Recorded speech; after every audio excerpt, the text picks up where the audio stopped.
14 নং সমষ্টি পূব গোৱালপাৰাত ৰাইজৰ দলৰ হৈ প্ৰতিদ্বন্দ্বিতা কৰিব বিধায়ক আব্দুৰ ৰছিদ মণ্ডল ডাঙৰীয়া।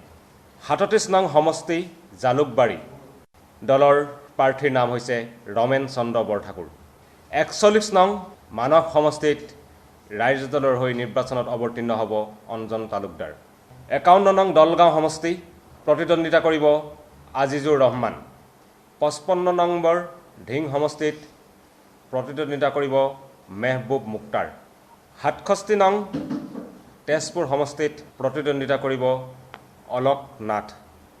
79 নম্বৰ চিচিবৰগাঁও সমষ্টি ৰাইজৰ দলৰ প্ৰাৰ্থী দুলাল চন্দ্ৰ বৰুৱা।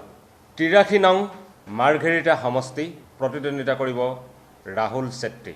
84 নং ডিগবৈ সমষ্টি প্ৰতিদ্বন্দ্বিতা কৰিব লক্ষ্য জ্যোতি গগৈ। 101 নং সমষ্টি মৰিয়নি প্ৰতিদ্বন্দ্বিতা কৰিব ডক্টৰ জ্ঞানশ্ৰী বৰা।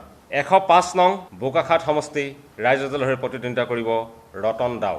আমি আজি ৰাইজৰ দলে আমাৰ প্ৰথমখন প্ৰাৰ্থী তালিকা ঘোষণা কৰিছোঁ। 11জনীয়া প্ৰাৰ্থী তালিকা।